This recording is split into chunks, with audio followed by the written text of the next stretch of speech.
Majesty. Okay. Sorry it took so long. My kids wanted all the things that required cooking. Yes, peach cobbler. Hi, Mr. Radio. What are you doing over here? Let me know if you can hear me on this app. I'm trying something a little funky. I hope everyone can hear me. Okay.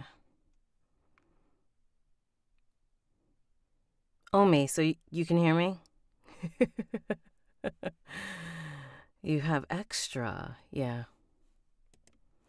Okay. Your Majesty. All right, great. So, funny thing. Okay, good, Mr. Radio. So, funny thing, I got 2 iRig streams because Insta was the thing that was crashing my Streamlabs. Instagram was crashing it. Maybe the bad internet too. So, yes. So I got 2 tools to make things easier. Well, better for me. Okay. And we're focused. Chapter 17. Your Majesty, Isabel. Okay, they're still at dinner, everyone. Okay. Mr. Radio, I have 2 cell phones up now. So I upgraded about a year ago, and I have that. But then I have my old cell phone, which I'm just connected to the Wi-Fi, and I'm connecting them both into my interface. Technical question. But because Instagram was having so many issues with the Streamlabs, I said, you know what? I might as well just use my old cell phone. Because I got the Wi-Fi, the Wi-Fi. So, fuck it. Giggity. All right. Plus, and my kids wanted all the snacks, so that's why I'm late. Okay. But let's get in a chapter or 2 so I can then take a nappy nap and then come back tonight. Yo, it does work, so it is what it is. Let me turn the volume down on that smidget. Cool.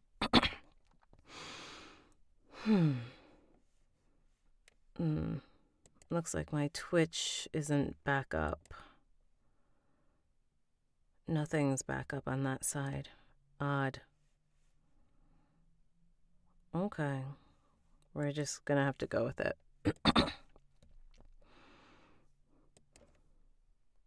17. Your Majesty. Isabel. Sitting back, I give him a couple minutes to talk to me about the plan. What all this is really about. What all this is really about. How do you feel? He's hiding shit.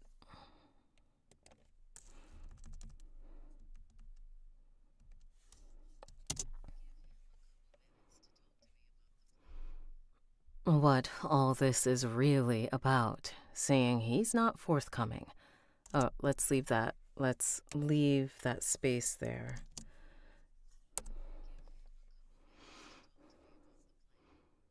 What all this really... all right, focus. You're getting back into it. Focus. What all this is really about. Seeing he's not forthcoming, I throw my hands up on an exasperated groan before pinning him with a hard stare. Make me understand. Okay.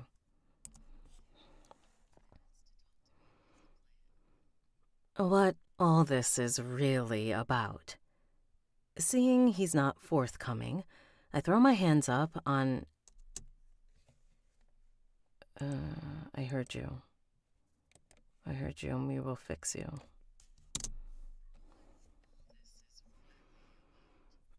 Seeing he's not forthcoming, I throw my hands up on an exasperated groan.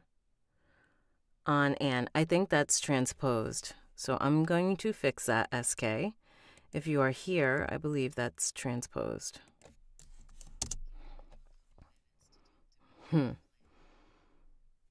Heir to the family fortune.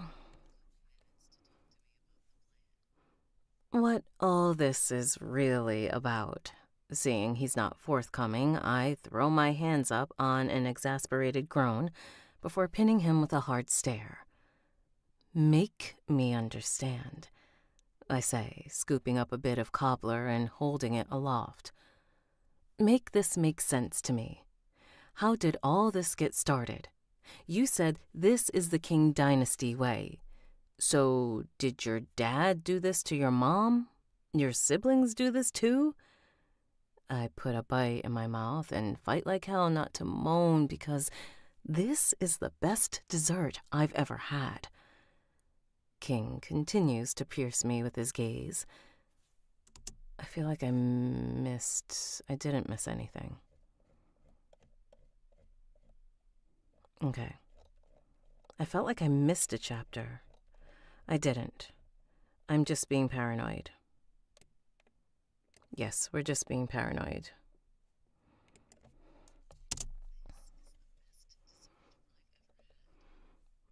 King continues to pierce me with his gaze silently as he takes his own bite. Wait. My eyes go wide as another thought hits me. Do you even have siblings, King? I put my utensil down, pointing finger at him. He continues to regard me quietly, patiently as he chews. See, yet another reason this shit makes no sense. I know nothing about you. I tighten my lips, shaking my head as I turn back to my dessert. He makes a soft sound in his throat before washing his dessert down with a swallow of whiskey. Scotch.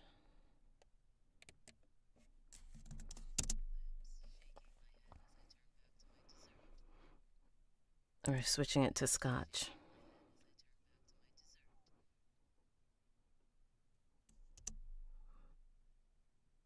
Hold on. There's a child jumping. Okay.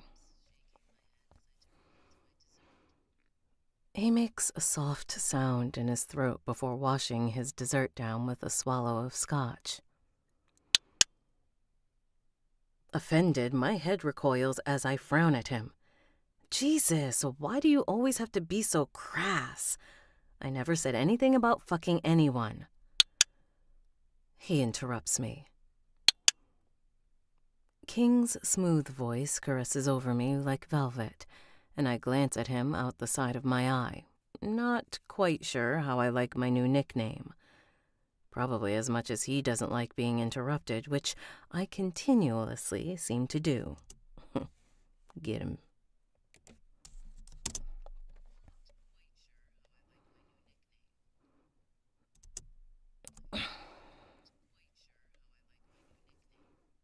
Probably as much as he doesn't like being interrupted, which I continuously seem to do. Yes. I take another bite and force myself to shut up. Yeah, okay. Brought. Let's read it. It says, my parents, Maribel and Richard, have been married for 38 years. I have a sister named Tessa who's been married for 3, and an absolute pain in the ass for a brother named Mason, who is not in a relationship. I'm the oldest, my father is in real estate, and my mother was a maid when he met her. He was traveling for work when he saw her, and brought her home for a whirlwind romance and wedding. And she's like, yeah, okay, brought. Yeah, okay, brought. I snort, making an air quotes gesture with my fingers. Did she at least get to remember it? I take another bite and glare at him. Then it hits me.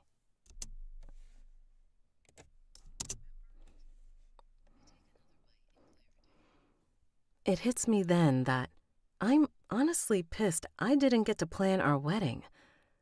All this money, and I couldn't even get what I wanted. I keep my lips shut because that sounds real gold diggerish like. Then another thought hits me. He snatched me up out of nowhere.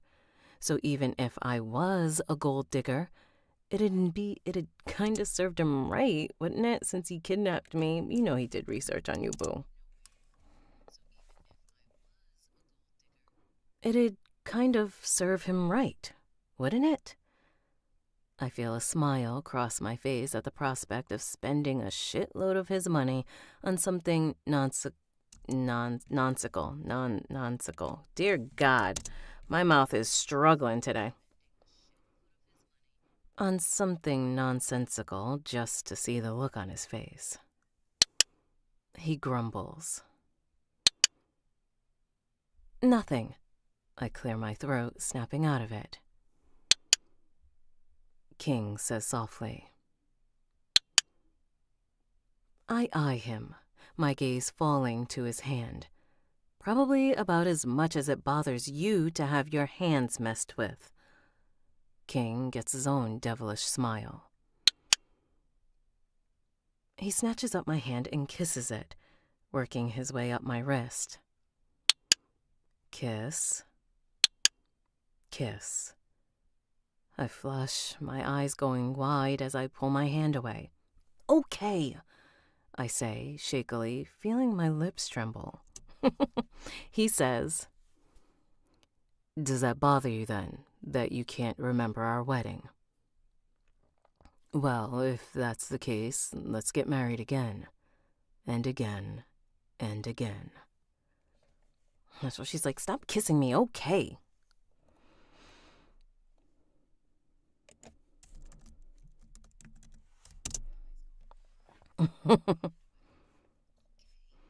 I say, shakily, feeling my lips tremble. Focus, please, I admonish with a tone I can't say I really feel. Picking up my napkin, I throw it at him playfully. Finish telling me about it. We've finished with our dessert. There are no accents. Sometimes my mouth just falls in there. We've finished our dessert and our food is brought out. Right, because they ate it backwards. Hi. Clicking in. Memory is clicking in now. I don't like the way I said that now that I think about it. All right, one more time. Is there a way to send our stuff to you to narrate? With my email. You can always email me. That'd be the way to do it. Finish telling me about it.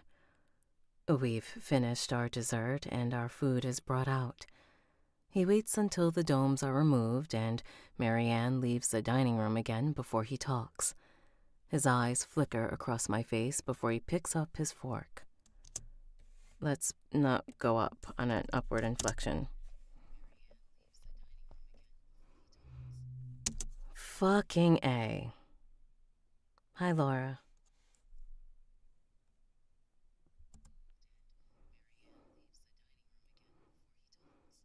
His eyes flicker across my face before he picks up his fork.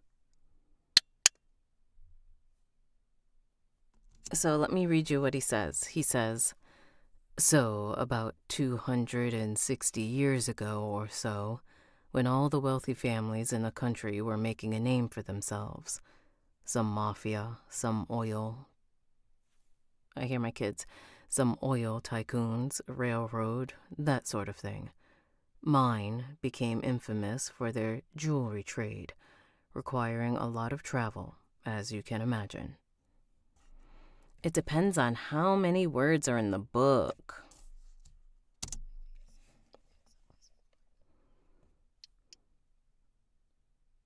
I can't. I take the first bite and then moan in earnest.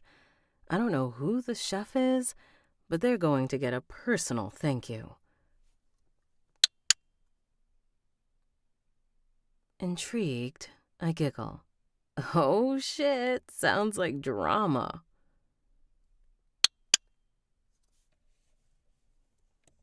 I'll read you his story after I finish the page.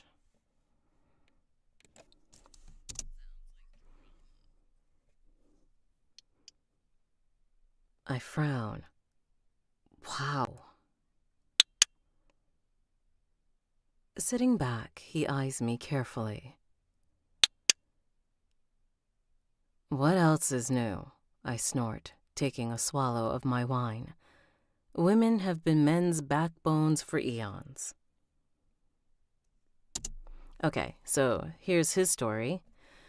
Well, one day, as the story goes, Jeremiah King, my 13th great-grandfather, was in the Indies doing trade when he came across a woman he became enamored with. My family didn't want to let her go because she apparently was already promised to another, and they'd paid the dowry already. Jeremiah kidnapped her in the dead of night, left a diamond ring behind for her parents as payment, and forged papers to smuggle her across the continent. They had 12 children and were married for 34 years. I frown. Wow. So then it said that his siblings had a competition amongst the 4 of them to see if they could do the same, and the only stipulation was it had to be true love, and you had to be able to provide for her a better life than the one she was leaving behind. Ironically, all the marriages were successful, and my family became one of the biggest and most successful in their sector of business, which helped create the wealth it garnered. If you're interested, there are heavily detailed letters stored in my parents' library, with accounts from men and of their wives. Sitting back, he eyed me carefully. All the men credit their wives with being the reason for their success. And then she's like, women have been the backbone of men forever. Hey, SK, so there was whiskey mentioned again in the beginning of this chapter, so I changed it to scotch, but yeah, double check it. Just.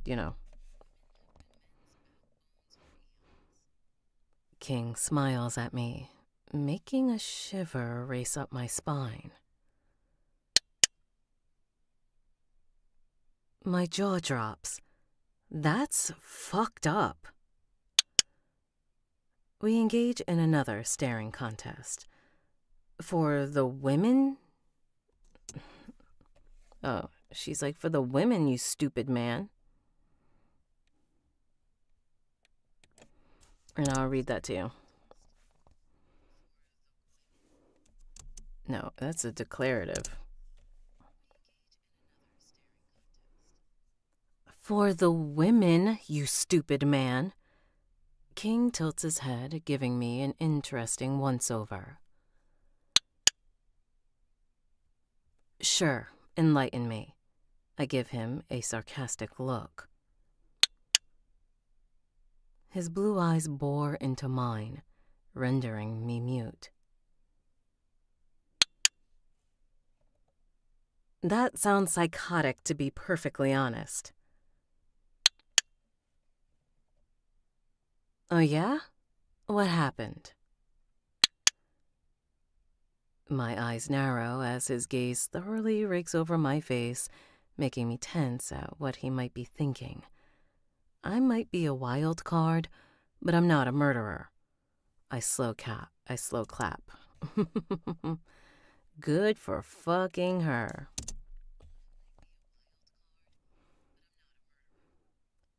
Good for fucking her. He probably All right, we're working it. He probably told her she couldn't have her phone or work. Giving him a nasty look, I push my plate away and stand up. I'm going to bed. As I walk away, debating on whether or not I should step on his phone on my way out, he calls my name. Well, we can't always get what we want, can we? I keep facing the front. SK, is there brown chicken? I feel like there's brown chicken, brown cow in here, and I have made an error. Okay, so yeah. Okay. He says, sibling competition. And she's like, obviously, it's the women in charge. And he goes, this way of doing things in my family became so successful that it's actually written up in a clause that those who do not acquire their wives this way will not be able to claim their inheritance. That's fucked up. For who? For the women, you stupid man. I actually think it's rather genius because you want to know why it's so successful. Because you want to know why it's so successful? Sure, enlighten me. Because in today's modern world, in order to successfully abduct a person and not get caught, you have to treat that person in such a way as they don't want to leave, endear them to you. And, well, when you already love that person, it shouldn't be that hard of a concept. You treat them good, and they won't want to run, won't want to tell. A bond is created that is special to only those two people. And she's like, that sounds crazy. Be that as it may, we've only had one failure in all the years of my family implementing this strategy. Oh yeah, what happened? She killed him. Good for fucking her. She walks away. He says, Isabel, you know I don't like you turning your back on me. And she's like, well, we always can't get what we want. We can't always get what we want.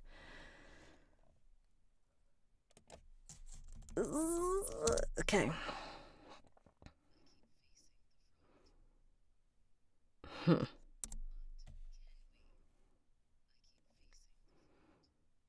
King sighs a long exhale behind me before speaking once more. I scoff, turning to finally face him and give him a little curtsy. Yes, Your Majesty. I continue. Oh, yeah. There's no, don't worry. I think this is when he starts to ignore her. Oh, wait, I think that already passed. I believe you. Turning, I continue my journey out of the dining room. I curl up with Sweetie on my bed, where I proceed to get the worst sleep of my life, with my bedroom door between us. Okay. I curl up with Sweetie on my bed, where I proceed to get the worst sleep of my life, with my bedroom door between us, because I didn't invite him in, and he didn't push to be let in. Okay, thank you. I love how that's just been adopted.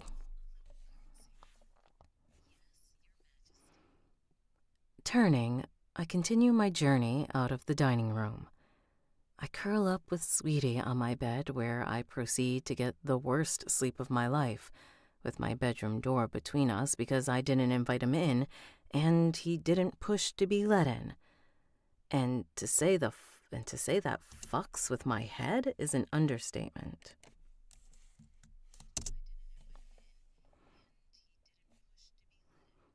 And to say that fucks with my head is an understatement. What fucks with my head even more is that for the next 2 weeks, he doesn't touch me or try to join me in my bedroom. Why I want him to is beyond my comprehension, to be honest. He's left me.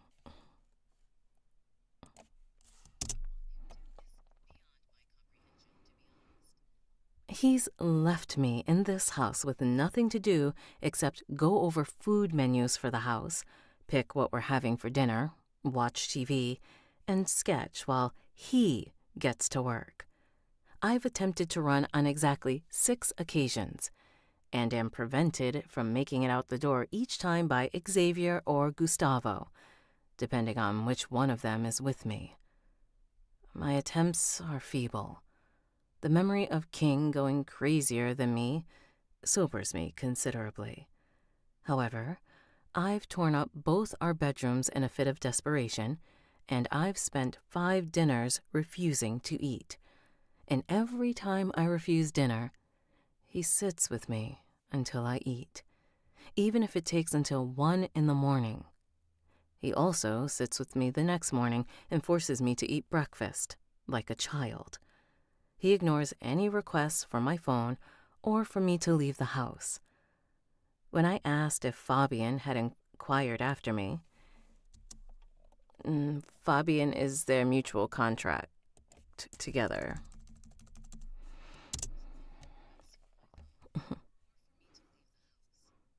When I asked if Fabian had inquired after me, he reminded me that my next meeting with the Italian chef isn't for another 2 weeks, same as when I met with him.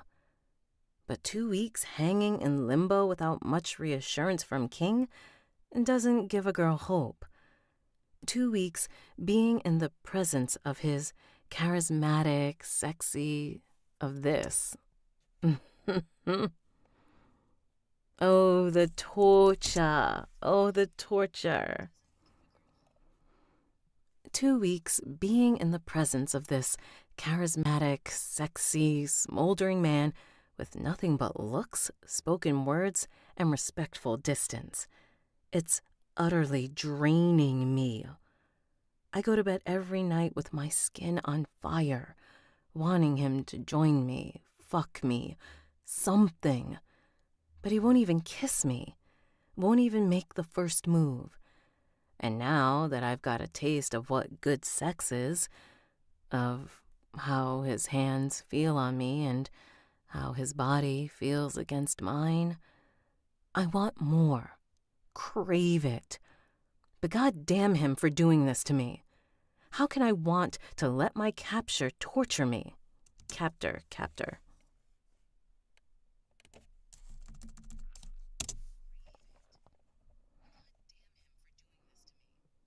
How can I want to let my captor touch me?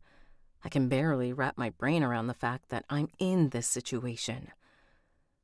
I keep thinking that one day he's going to come and say, and tell me that this was all some sort of kinky game.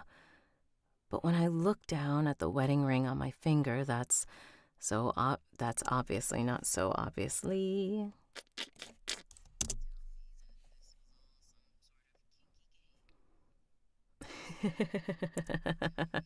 All right. But when I look down at the wedding ring on my finger, that's obviously real and costs a fortune, I know better than to entertain those thoughts. No, this isn't a game at all, and I shouldn't be deluding myself into thinking it is. What's really killing me is that I wait all day for him to come home like a meek, desperate 50s housewife. What fucks with my head even more? You're disappointed. You're disappointed with yourself. You're like, who is this Isabel waiting for him like a fool? Yes.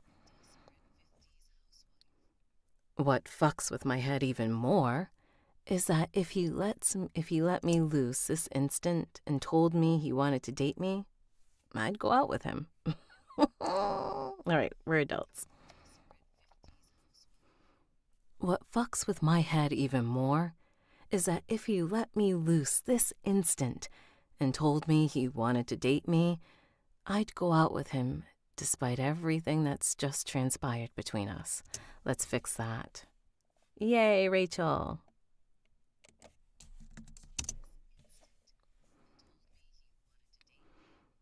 I'd go out with him despite everything that's transpired between us.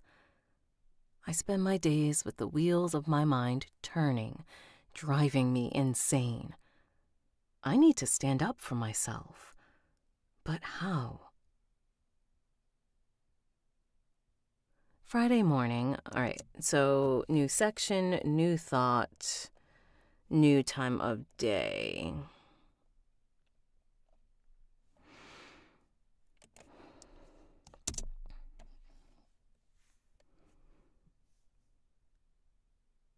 Friday morning, I'm walking through the house towards the laundry area.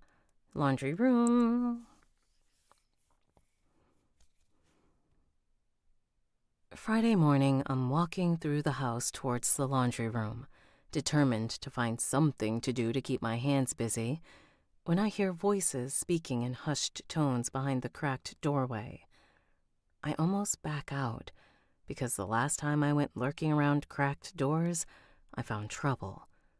But I recognize Marianne's voice speaking and hear my name, so my nosy ass plants itself against the wall to listen. From the reply, I can hear she's talking to Carlotta, King's house manager. And That's the real reason why he's been going to work every day, to oversee it personally. I hate how she walks around here, dejected and lost looking. I can tell she's the type that couldn't handle being a stay-at-home wife. Thank God that's not what he wants. But I wonder why he isn't reassuring her of that. Do you know? Marianne's voice is inquisitive. Right, she's got a little British, a little high. It's Mariana, by the way. You said Marianne. I've been calling her Marianne the entire time. All right, I'm quiet. Yes, I went over that with the author. She said Marianne. It is her name now. It is her name. We're not doing thousands of pickups for Mariana.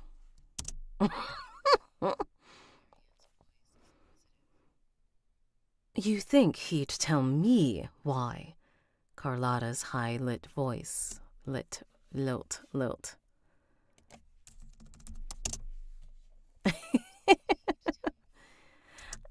SK, I swear you told me it's Marianne in an email. And that's what I put in my notes.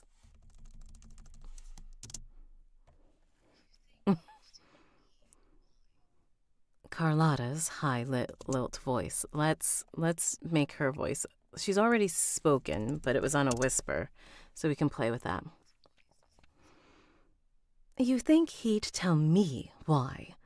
Carlotta's high-lilt voice. Hi, can we not say lilt today? It says lilt, but we need to say it regularly. Lilt. Carlotta's high-lilt voice. You know how Mr. King is. He just does, without speaking about it with others. That's why he's so successful. Yeah, but at the end of the day, he's still a man with a larger-than-life ego, Marianne says, and both women laugh for a moment before she continues. I still can't believe he did that to Xavier, though.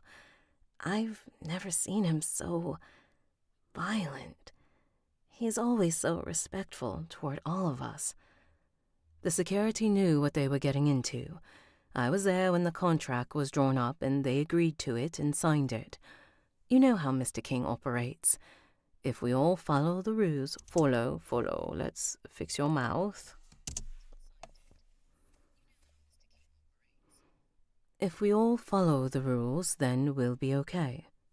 If we all follow the rules, we'll be okay. If we all follow the rules, then we'll be okay. Do you know that now? Change of thought. She's gonna whisper, though. Do you know that now, when I have my weekly meetings with him regarding the properties and staff, it's recorded? Carlotta's voice is matter-of-fact. My brows raise. What? Are you serious? Marianne gasps. He doesn't want Mrs. King to ever feel like anything improper is going on with the female staff. It's pretty admirable. I respect that a lot. All right.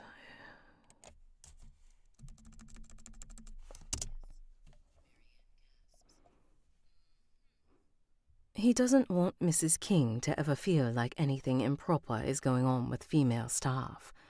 It's pretty admirable. I was going to say admirable. It's admirable. Because we are British and it's admirable. It's pretty admirable. I respect that a lot. Carlotta replies. They're quiet for a minute, and I debate leaving them to their conversation. I can't wait to tell King how his staff talks poetic about him behind closed doors. I like her, Carlotta. She's good for him. And in my opinion, she's perfect to balance out his arrogant attitude. I've never seen, I always add an even.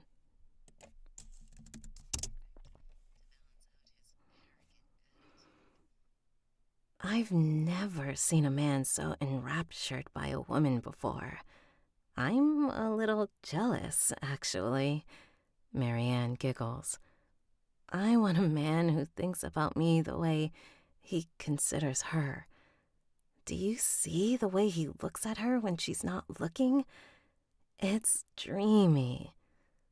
Yeah, it's really nice to see him have a companion after so long being by himself. He was really lonely. It took him a lot longer than most in his family to find a wife. I wonder why. Carlotta muses. And I do too, because why is that? Beats the hell out of me. I know he had women falling all over him. Xavier told me so. Let's put a little bit of a giggle in there, 'cause she's giggling and laughing. I know he had women falling all over him. Xavier told me so. Marianne laughs. Poor man. You know, he hasn't had sex since he met her 9 months ago. Marianne whispers. Carlotta laughs good-naturedly. I don't know, but who cares? I'm happy he held out long enough for her. She's a badass and deserves this life over any dense bimbo any day of the week. I can't wait for him to finally show her what he's been planning, Carlotta says. I hear a light rustling, like they're folding laundry. So they haven't, since 2 weeks ago? I know, right, by a wife?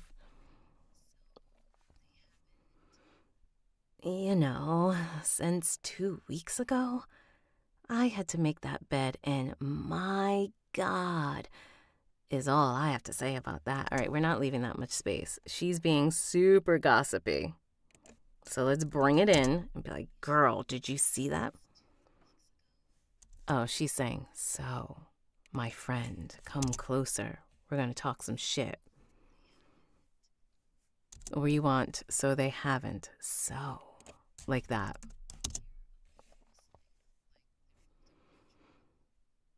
So, they haven't, since 2 weeks ago.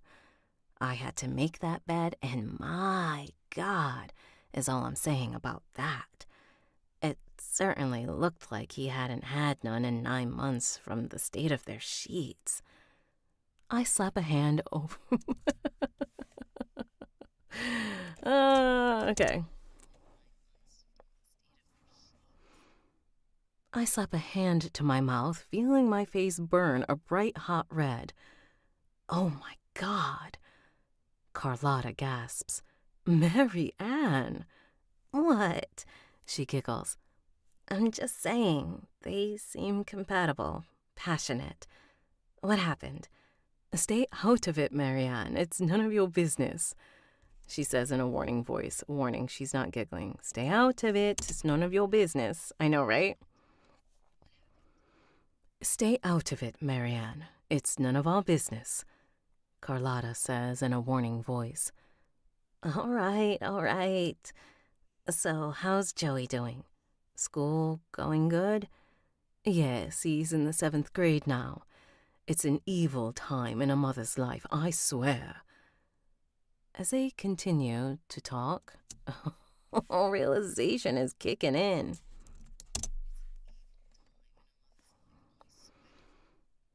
As they continue to talk, I back my way out of the area and head down to the kitchen.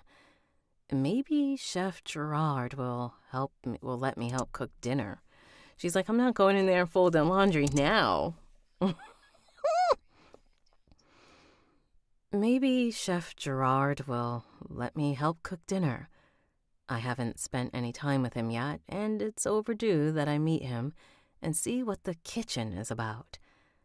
I'm over the gossip for the day, You're done. You're toast. You heard about yourself. I'm all set. I'm over the gossip for the day. As I make my way to the kitchen with Xavier close on my heels, I realize somewhere along the way, his presence has become welcomed, and I feel comforted by having someone look out for me. Unfortunately, it makes me think about my father and contemplate my previous relationship. Makes me think, let's delete that comma. Thanks, welcome in. Unfortunately, it makes me think about my father and contemplate my previous relationship. I realize now that the reason I tolerated the treatment I received from Christopher was because his abandonment felt comfortable, normal. There's nothing normal about a little girl growing up on blah, blah, blah, blah, blah. All right, words, we must work together. There's nothing normal about a little girl growing up on the run from her dad. Approaching the double doors, I turn the knob and walk through the threshold of the kitchen and find an older man around his mid-50s. Let's discover him, because you've never met him before, so let's discover the chef.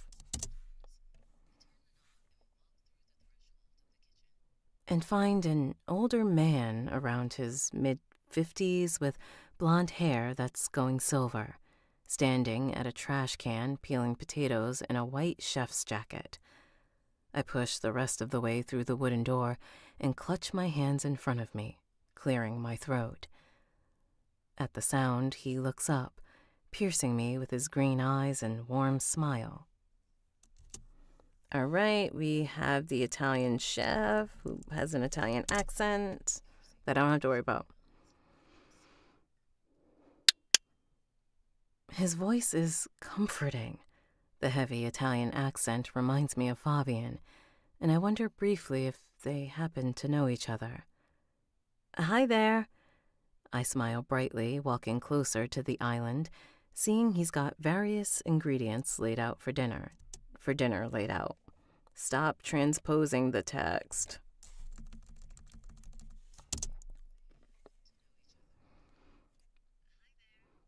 I smile brightly, walking closer to the island, seeing he's got various ingredients for dinner laid out. Ooh, it smells good in here. Looking beyond him, my eyes flicker across the ingredients.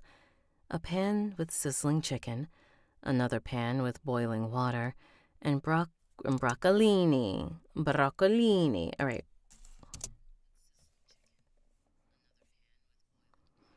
And broccolini in an ice bath off to the side.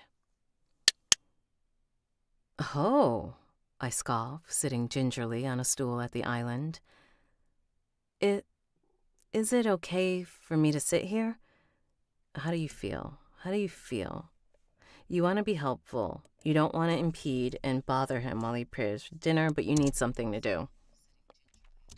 Over 100, blind queen. Hi, Carmen. Sorry I missed you. This is SK's writing, man. Is it okay for me to sit here? Will it bother you if I hang out for a while?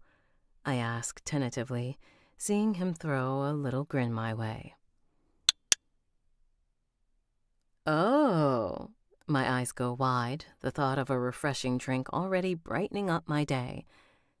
Gerard, you hear my accent, Gerard. I used to do film acting and taking film acting classes, and when the world shut down, I made the transition to audiobooks, which kind of compatible, but not really compatible. Gerard, do you have anything sweet and white? He turns and walks to a panel in the wall, opening it to show me a recessed wine cooler. Wine, not wined. Wind up. All right, no. You tell my medication's starting to run out? Opening it to show me a recessed.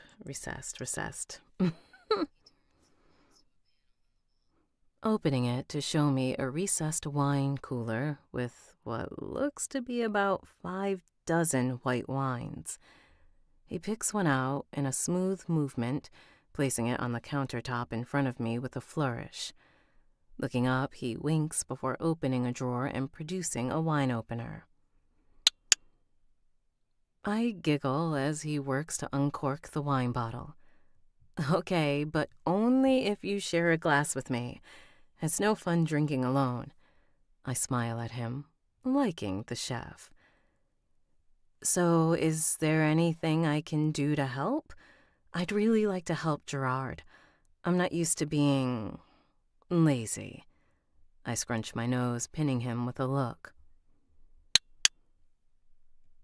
Gerard pours me a small amount of wine in a crystal glass. I take the glass of wine he hands me and inspect the ingredients spread out before me, all in various stages of preparedness. Don't be weird. In preparedness. Yes. If it was like super important to the story, oh, my kids are jumping around. If it was super important to the story, I would tell you what was said. It's just not. He's just talking to her and saying, yeah, you can help. That's fine. I enjoy the company, more or less. It's also preparedness. What? Preparedness? Correct. All right. I have to go back anyway. Preparedness.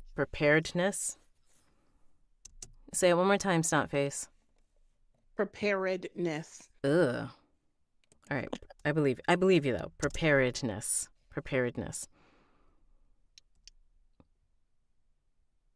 Sorry. Preparedness. Ugh. All right. My brain disagrees, but I'm sure I believe you. Preparedness. Gerard pours me a small amount of wine in a crystal glass. I take the glass of wine he hands me and inspect the ingredients spread before me, all in various stage of preparedness.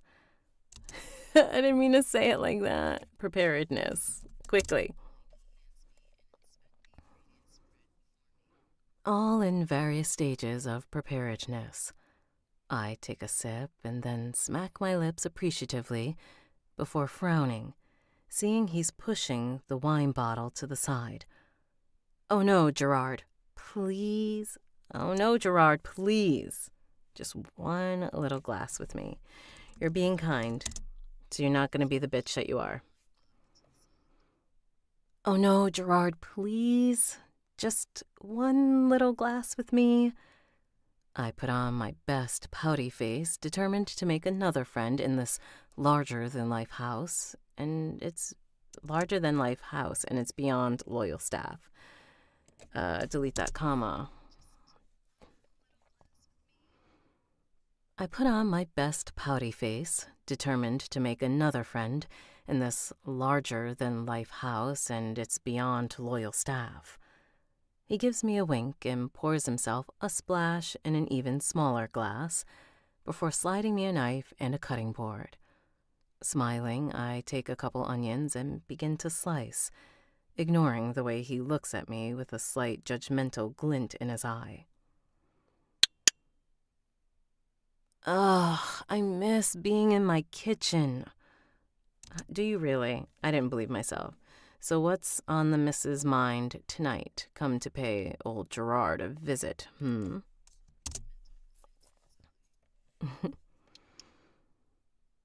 Ugh, I miss being in my kitchen, I complain, falling for the bait. There's something about the warm, fragrant, nostalgic feeling of a kitchen that just... I don't know. I cast my eyes to the side, contemplatively. Dear God, I cannot split the words up like that for me.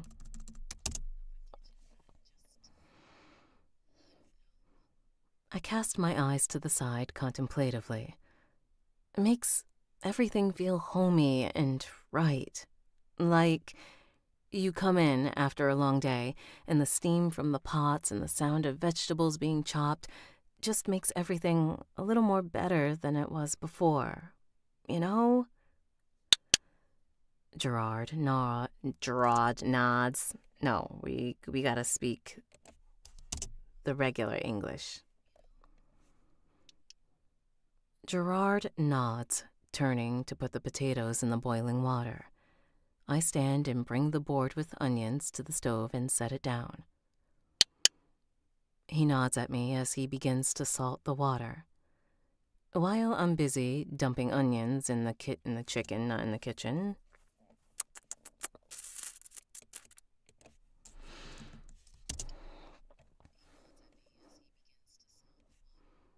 While I'm busy dumping onions in the kitchen, chicken, it says chicken, my eyes read chicken, my mouth said kitchen.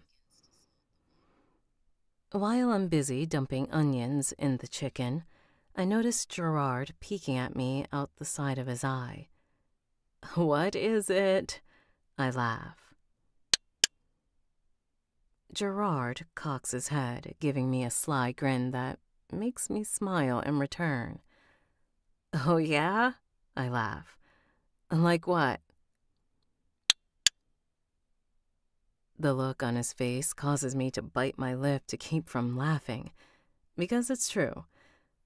I guess I can have a temper at times, I admit.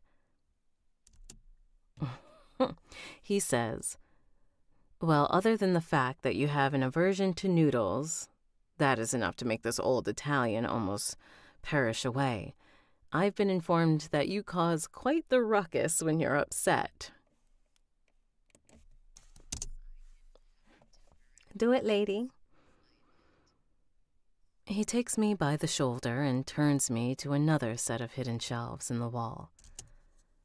I don't think I did my clicky click. I didn't click. I have to click.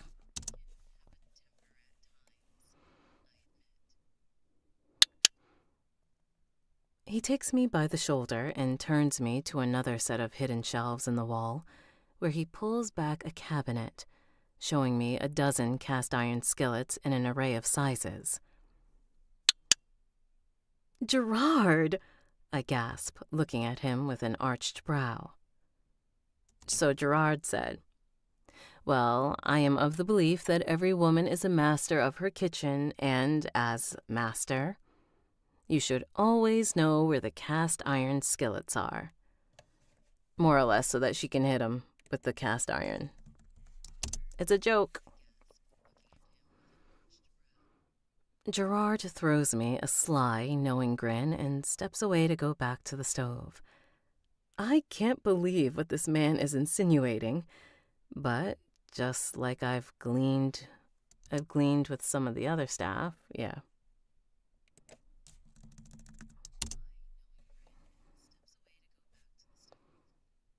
I can't believe what this man is insinuating, but just like I've gleaned with some of the other staff, they're more in my corner than I originally thought. Turning back, I close the cabinet and head back to my wine glass, where Gerard proceeds to enthrall me with tales of Sicily. We talk for over an hour, and before I know it, I've struck up an unusual friendship with our chef, who basically just gave me permission to wield a cast iron skillet against his boss. Yeah, I think I can come to love my new life. I like the realization, but it was a little too slow.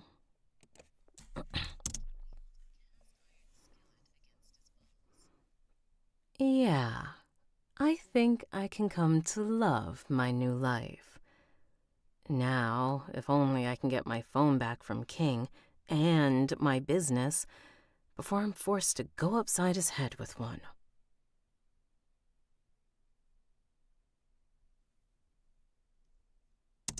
All right. Dang. Oh, I was only live for an hour. Roughly. We're saving that. Let's save it in its proper folder. All right. Stay tuned for more tonight, because shit's gonna be... Ooh, wait. Do they... Oh, she's about to act a fool at breakfast with his family, though. So that's the next chapter. And then after that chapter, we'll be on 19, which I think is her chapter. Yes. You make me cry. I will double check to see if there's brown chicken, brown cow in that. And if there is, I will start on Twitch and then come back to here. But yeah. Oh, yeah. Yeah. Chapter 19 needs to start with Twitch. So, got it. Let's double check. Let's see how long this next chapter is. 18. It's about a 20-minuter. I don't want to push it. Because I have to work day and night to finish this book this week. So, all right. Sorry, everyone. Sorry to disappoint. I'll be back tonight. Yep, I'll be back tonight. So, yes, I will be on there as well. Yeah, I believe I'm multi-streaming right now, so I'll be back there tonight. We're gonna do breakfast shenanigans with some brown chicken, brown cow, which I'll probably start offline because of the naughtiness that's in that chapter. Or is that chapter 18? Whatever.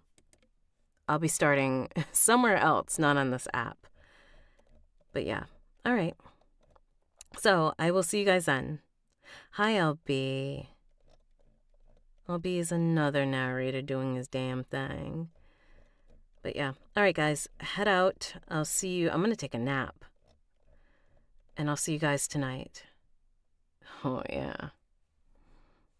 Yes. Okay. Bye, guys.